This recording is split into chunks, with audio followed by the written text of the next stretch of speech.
నమస్తే. Tirupati JTV news కు స్వాగతం. తిరుపతిలోని సిపిఎం కార్యాలయంలో జిల్లా కార్యకర్తల సమావేశం జరిగింది.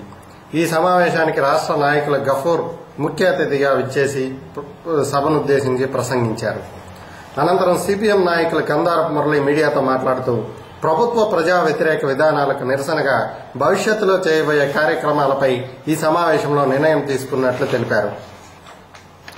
భారతదేశ రాజకీయాల్లో బీజేపీ అనుసరిస్తున్నటువంటి ధోరణి ప్రజాస్వామ్యానికి, ప్రజలకి తీవ్రమైనటువంటి నష్టం చేకూర్చేదిగా ఉంది. ఎన్నికలకు ముందు ఒక మాట, ఎన్నికల తదనంతరం ఇంకొక మాట మాట్లాడుతూ ఈరోజు రైల్వే ఛార్జీలని 8,000 కోట్ల రూపాయల భారాన్ని ప్రజల మీద మోపింది.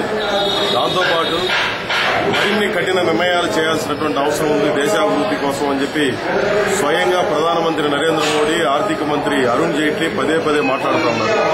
కఠిన నిర్ణయాలు ప్రజలుగా లేదు, ఈ దేశాన్ని ఈ ప్రభుత్వం వెనకాలండి నడిపిస్తున్నటువంటి కార్పొరేట్ శక్తులుగా అని చెప్పి చూసినప్పుడు కార్పొరేట్ శక్తులకేమో ప్రయోజనం చేకూర్చే అనేక రాయితీలు, లక్షల కోట్ల రూపాయల రాయితీలు ఇవ్వడానికి ప్రభుత్వం సిద్దమైపోయింది.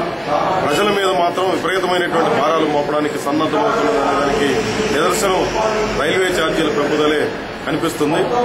మరోవైపున వంట గ్యాస్ సిలిండర్ మీద సబ్సిడీలు రద్దు చేసి ధరలు పెంచాలని చెప్పి యోచనతో ఈ ప్రభుత్వం ఉంది. ఇవన్నీ కూడా తిరిగి ప్రజల మీద రవాణా ఛార్జీలు పెరగడం మూలంగా అన్ని నిత్యావసర వస్తువుల ధరలు విపరీతంగా పెరుగుతాయి.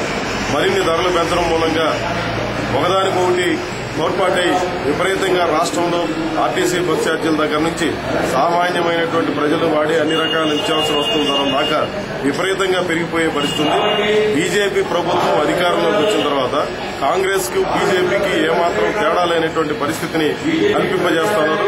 ప్రజలు ఎన్నో ఆశలు పెట్టుకుని గెలిపించినటువంటి నూతన ప్రభుత్వం రోజులు గడవక ముందే ప్రజల మీద ఇంత పెద్ద ఎత్తున భారాలు మోపడానికి సిద్దమవడం తీవ్రంగా ఖండించదగింది. అందుకనే సిపిఎం పార్టీ ఆధ్వర్యంలో పెద్ద ఎత్తున ఆందోళన కార్యక్రమాలకు, ప్రజా సమస్యల మీద పోరాటం చేయాలని చెప్పి సిపిఎం చిత్తూరు జిల్లా విస్తృత సమావేశం నిర్ణయించింది.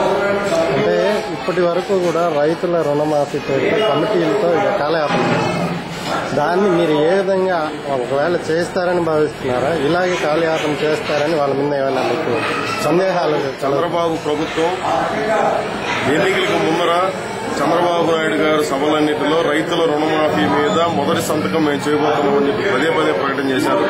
రెండవ సంతకం డ్వాక్రా రుణమాఫీ అని చెప్పి, మూడవ సంతకం బెల్ట్ షాప్ రద్దు మీద అని చెప్పి ఆయన ప్రకటన చేశాడు. కానీ ఆచరణకు వచ్చేటప్పటికీ ఈ రోజు రాష్ట్రం చాలా తీవ్రమైనటువంటి ఆర్థిక సంక్షోభంలో ఉంది. కాబట్టి మేము కమిటీ చేస్తాం, దీన్ని ఏ రకంగా రద్దు చేయాలో చూస్తామని చెప్పి కాలయాపన చేసే కార్యక్రమానికి పూనుకుంటా ఉంది. చిత్తశుద్ది లేకుండా ఈ ప్రభుత్వం ప్రవర్తిస్తా ఉంది. పెద్దలకైతే రాయితీలు ఇవ్వడానికి, విపరీతంగా వాళ్ళకి అవసరమైనటువంటి సౌకర్యాలు చేకూర్చడానికి ఈ ప్రభుత్వం అన్ని రకాలుగా సన్నద్దంగా ఉందని చెప్పి కనిపిస్తా ఉంది. ఇప్పుడు మెట్రో సిటీలు చేస్తామని చెప్పి ప్రకటన చేశారు. ఇంకా అనేక రూపాల్లో రకరకాల అభివృద్ది కార్యక్రమాలు చేస్తామని చెప్పి చెప్తున్నారు. అభివృద్ది అనేది ఏ దృష్టితో అని చెప్పి చూసినప్పుడు సాధారణమైనటువంటి పేద ప్రజలు, రైతులు, రైతాంగం ఎదుర్కొంటున్నటువంటి సమస్యలు వాళ్ళకి రాయితీలు ఇవ్వడం ద్వారా కాదు, కాంట్రాక్టర్లకి లేదా పెద్ద పెద్ద వాళ్ళకి అవసరమైనటువంటి పనులు కేటాయించడం ద్వారా కోట్లాది రూపాయల డబ్బులను వాళ్ళకి ఎత్తిపెట్టడం ద్వారా ఆ రకమైనటువంటి రాయితీలు వాళ్ళకి ఇచ్చి ఎన్నికలకు ముందు ఎవరైతే సహకరించారో ఎన్నికల తర్వాత వాళ్ళకి ప్రయోజనాలు చేకూర్చాలన్నటువంటి పద్ధతిలో ఈ ప్రభుత్వం తయారైనాయి. అందులో భాగంగానే రుణమాఫీని వాయిదా వేయాలన్నటువంటి ధోరణితో ఈ ప్రభుత్వం వ్యవహరిస్తోంది. ఇది సరైనటువంటిది కాదు. అనేక ప్రత్యామ్నాయాలు ఉన్నాయి. పెద్దవాళ్ల మీద ప్రత్యక్ష పన్నులు వేయడం ద్వారా కోట్ల రూపాయల డబ్బు ఎంత ఉందో దిక్కుదలేనటువంటి వాళ్ళు అనేక మంది ఈ రాష్ట్రంలోనూ ఉన్నారు. అట్లాంటి వాళ్ళ మీద పన్నులు పెంచడం ద్వారా లేదా ఇతరతర మార్గాల్లో సంపదను పెంచుకోవడం ద్వారా రైతాంగానికి అన్ని రకాలుగా మద్దతుగా ఉండాల్సినటువంటి అవసరం ఉంది. అది చేయాలని చెప్పి మేము ఈ ప్రభుత్వాన్ని డిమాండ్ చేస్తాం.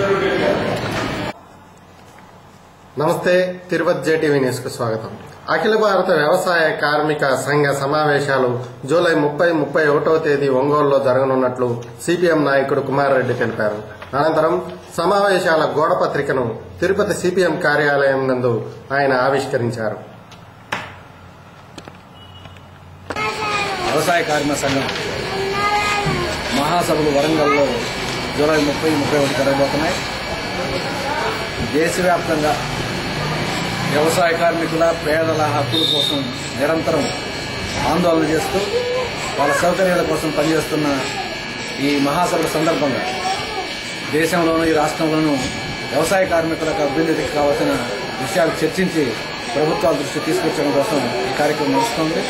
ఈ జిల్లాలో వ్యవసాయ కార్మికులు చురుగ్గా పనిచేస్తున్న ఆంధ్రప్రదేశ్ వ్యవసాయ కార్మిక సంఘం ఈ యొక్క గ్రామాల నుంచి కూడా ఈ మహాసభలకు హాజరవుతున్నాం.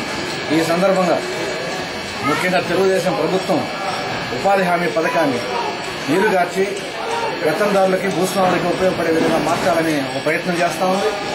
ఈరోజు ఉపాధి హామీ పథకాన్ని నీరుగార్చి వ్యవసాయానికి అనుసంధానం పేరుతో భూస్వాములకు ఉపచెప్పాలని ప్రయత్నం చేస్తోంది. దీన్ని తీవ్రంగా ఎదుర్కొని ఖచ్చితంగా పేదలకి వర్తించే విధంగా ప్రయోజనకర్చే విధంగా మేము ప్రయత్నం చేయాలని కృషి చేస్తున్నాం.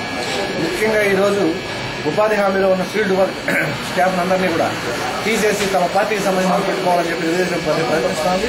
ఇటువంటి అప్రజాస్వామ్య విధానాలను విడనాడి ప్రజారంజకంగా పరిపాలన చేయాలని చెప్పి మేము కోరుతున్నాం. లేని పక్షంలో పెద్ద ఎత్తున ఆందోళన చేయాల్సి వస్తుందని కూడా రుణమాఫీ సక్రమంగా అమలు అవుతుందని మీరు భావిస్తున్నారు? ఈరోజు ఆంధ్ర రాష్ట్రంలో రైతాంగం చాలా తీవ్రమైన సంక్షోభంలో కూర్చున్నారు. వర్షం లేక వర్షాధార పంటలన్నీ కూడా దెబ్బతినిపోయి ముఖ్యంగా చిత్తూరు జిల్లాలో భూగర్భ జలాలు అడుగట్టిపోయి రైతాంగం చాలా క్షోభంలో ఉంది. ఇటువంటి సందర్భంలో ప్రభుత్వం రుణాలు మాఫీ చేస్తుందనే విషయంపైన రైతాంగం 3 రకాలైన ఆశలు పెట్టుకుంటున్నారు. కాబట్టి తప్పనిసరిగా అన్ని రకాల వ్యవసాయ రుణాలు అవి గోల్డ్ లోన్లు కావచ్చు, పంట రుణాలు కావచ్చు, లేకపోతే భూములు డెవలప్ చేసుకోవడానికి ఇచ్చిన రుణాలు కావచ్చు, వ్యవసాయ సంబంధంగా ప్రభుత్వం కానీ బ్యాంకులు కానీ ఇచ్చిన రుణాలు అన్ని కూడా సంపూర్ణంగా రద్దు చేయాలని చెప్పని మేము కోరుతా ఉన్నాం. ప్రభుత్వం కూడా అంత చిత్తశుద్ధిగా కృషి చేస్తుందని చెప్పి ఆశిస్తున్నాం. అటువంటి ప్రయత్నం చేయడంలో ప్రభుత్వం గల వైఫల్యం చెందితే పెద్ద ఎత్తున ఆంధ్ర రాష్ట్ర రైతాంగం తిరుగుబాటు చేస్తారు. దానికి బాధ్యత చంద్రబాబు వహించాల్సి వస్తుంది. కాబట్టి తప్పనిసరిగా రైతాంగానికి ఇచ్చిన హామీని అమలు చేయాలని చెప్పి కోరుతున్నాం. అదేవిధంగా డ్వాక్రా మహిళలకి 1 కోటి ఆశలు పెట్టి ఈరోజు హామీలు ఇచ్చారు. అవన్నీ కూడా రద్దు చేసి వాళ్ళ అభిమానాన్ని ప్రభుత్వం పొందాలనేది మా కోరిక. ప్రధాన ప్రతిపక్షంగా జగన్ నేను వహిస్తాను అని చెప్తున్నాడు. ప్రతిపక్షాలుగా వామపక్షాలు ఎంత మాత్రం దీని మీద తన ఇది చేస్తుంది? ఒకటి, ఈ రాష్ట్రంలో కానీ దేశంలో కానీ హౌస్లో ఏది ప్రతిపక్షం అనేది పక్కన పెడితే ప్రజాపక్షం వహిస్తూ నిరంతరం ప్రజల యొక్క సమస్యలను కృషి చేస్తున్న వామపక్షాలు, ముఖ్యంగా సిపిఎం పార్టీ చేస్తున్న విషయం జనానికి తెలుసు. కాబట్టి ప్రధాన ప్రతిపక్షంగా జగన్ చేస్తాడా ఫెయిల్ అవుతాడా అనేది అతని బాధ్యత. మేము చాలా క్లోజ్గా ఈరోజు ప్రజలతో ఉండి ప్రజల